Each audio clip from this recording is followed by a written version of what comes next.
প্রথমে তোমরা নবাদের হস্তলিপি বইটা নিয়ে নাও। তোমাদের আগে হ্যান্ডরাইটিংটা দিয়ে দিই, হোমওয়ার্কে হ্যান্ডরাইটিং প্র্যাকটিস চলছে, এটা দিয়ে দিই। 9 নম্বর পাতা চলছিল, তাই তো? আগের দিন ক থেকে এখানে কয় দীর্ঘ অব্দি দিয়েছিলাম, ঠিক আছে? আজকে তার পরেরটা, এখানে ক থেকে দেখো কয় ঔকার অব্দি আছে। ক, কয় রি, কয় এ, তারপরে কয় ওই, কয় ও, তারপরে কয় ও। তাহলে এই ছটা থাকলো ক থেকে কয় ও, ক, কয় রি, কয় একার, কয় ওইকার, কয় ওকার, আর তারপরে কয় ঔকার। দেখো লিখে দিয়েছি ক থেকে কয় ওকার অব্দি নবোদয় হস্তলিপি তোমাদের দেওয়া থাকবে, ঠিক আছে? এবার তাহলে এই বইটা রেখে দাও। তোমাদের ধ্বনি ভাষা মানচিত্র থেকে ধ্বনি ও বর্ণ এই চ্যাপ্টারটা চলছিল, তাই তো? এর আগের দিন তোমাদের মৌলিক স্বরধ্বনি, যৌগ স্বরধ্বনি কাকে বলে কটা করে সব বলেছি।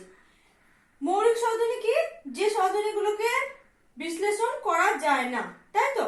সেটা হচ্ছে মৌলিক স্বরধ্বনি। কটা আছে মৌলিক স্বরধ্বনি বাংলায়? 7টা। কি কি পেয়েছিলাম? অ, আ, হস্যই, হস্য, এ, আর ও।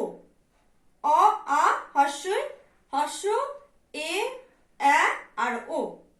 এই 7টা হচ্ছে মৌলিক স্বরধ্বনি। আর যৌগ স্বরধ্বনি হচ্ছে যেগুলো দুটো স্বরধ্বনির যোগফল রূপে উচ্চারিত হয়। দুটো স্বরধ্বনি যেমন কোনগুলো? দুটো পাইয়েছি, ওই আর ও।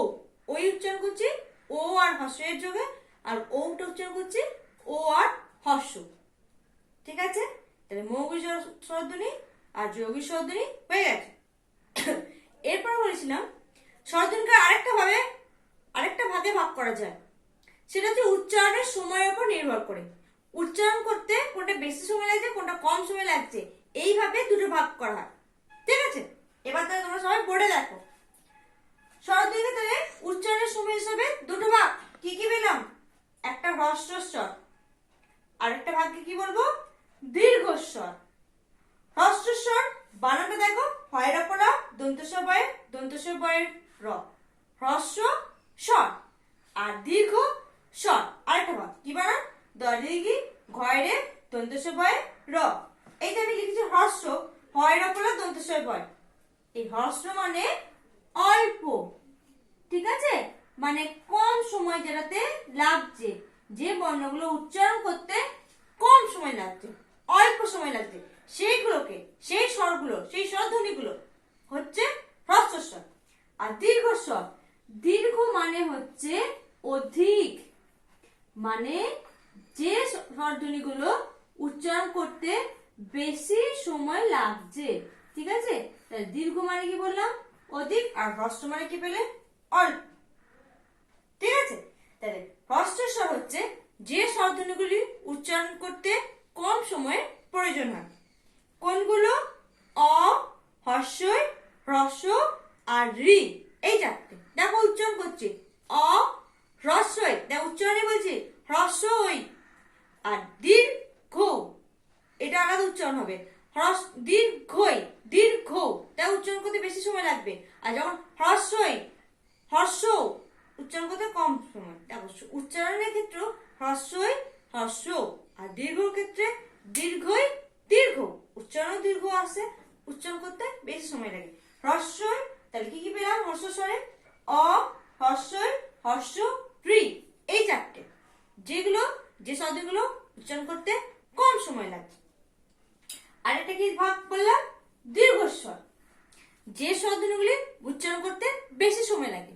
তাহলে এখানে 4টা হয়ে গেছে, আর 7টা আছে কি কি?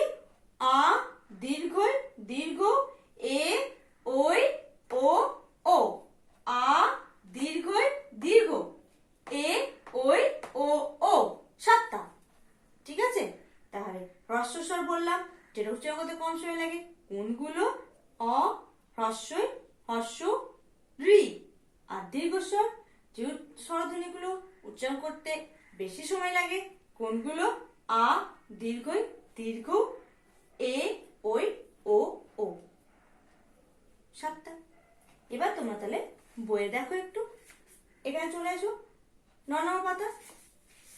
তাহলে যৌগিক স্বরধ্বনি হয়ে গেছে। তারপরে ভাগটা দেখো, যে বক্সটা রয়েছে এখানে মৌলিক স্বরধ্বনি, যৌগ স্বরধ্বনি বক্সটা, ওটা তো বলিয়েছিলাম।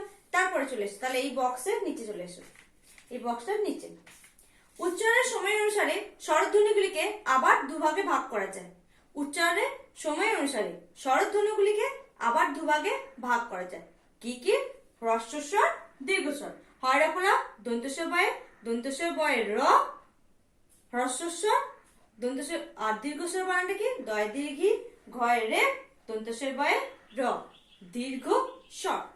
এবার হ্রস্বস্বর কাকে বলে? মার্ক করে, তার আগে দুভাগে ভাগ করা যায় উচ্চারণের সময় হিসেবে হ্রস্বস্বর, দীর্ঘস্বর। পেন্সিল করে মার্ক করে নাও। তারপর হ্রস্বস্বর কাকে বলে দেখো, মার্ক করো পেন্সিলে। যে স্বরধ্বনি উচ্চারণ করতে কম সময় লাগে তাকে হ্রস্বস্বর বলে। যে স্বরধ্বনি উচ্চারণ করতে কম সময় লাগে তাকে হ্রস্বস্বর বলে। যেমন যখন তোমরা সংজ্ঞা লিখবে, যদি বলে হ্রস্বস্বর কাকে বলে, লিখবে উদাহরণে দিয়ে দেবে, চারটে না দিয়ে অন্তত দুটো করে দেবে। তাহলে কি কি আছে? অ হস্যি হস্যু ঋ, অ হ্রস্বই হস্যু ঋ। উচ্চারণ করতে কম সময় লাগছে। আচ্ছা, এই যে হ্রস্বস্বর কাকে বলে? তাকে হ্রস্বস্বর, এই যে স্বরধ্বনি এখান থেকে তাকে হ্রস্বস্বর বলে। এই অবধি হ্রস্বস্বর কাকে বলে সংজ্ঞাটা মার্ক করলে। আর উদাহরণটা অ হস্যি হস্যু ঋ মার্ক করে নিলে। এবার এখানে কোন বানানগুলো দেখো, যে স্বরধ্বনি, তাই স্বরধ্বনিটা নিচে দাগ দাও। এই বানানটা স্পেলিংটা শক্ত আছে।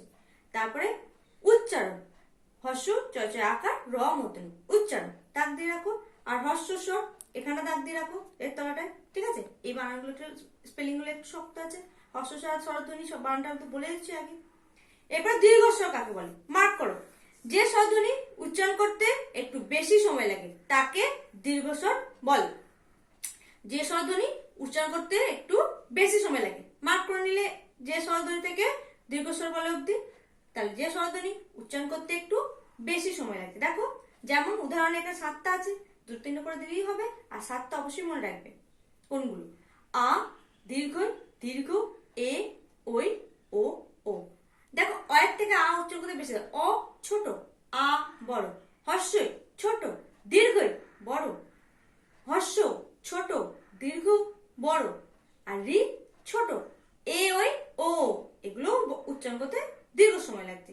যে স্বরধ্বনি উচ্চারণ করতে একটু বেশি সময় লাগে তাকে দীর্ঘস্বর বলে। মার্ক করলে যেমন আ হস্যের দীর্ঘ, এ ওই ও। ঠিক আছে? এটাও মার্ক করে রাখো। আর এখানে বানান স্বরধ্বনি আর উচ্চারণটা আগেও বলেছি জানো। আর দীর্ঘস্বরের নিচে দাগ দিয়ে রাখো, যে এই বানানটা, এই স্পেলিংটা। আর নিচে এই যে বক্সটা রয়েছে স্বরধ্বনি, আমি এই ভাগটা তো করিয়ে দিয়েছি। ঠিক আছে? তাই তোমরা ভালো করে স্বরধ্বনি কাকে বলে, হস্যস্বর, দীর্ঘস্বর কাকে বলে এবং উদাহরণগুলো ভালো করে মুখস্থ করে নাও, স্পেলিং গুলো দেখে দেখে পড়ো। ঠিক আছে? আর যেমন হোমওয়ার্কটা দিলাম আমাকে সাবমিট করবে পরে, যেমন তোমরা করছো ইম্পর্টেন্ট। ওকে স্টুডেন্টস, আজ এই অবধি, পরে বাকিটা পড়াবো। বাই।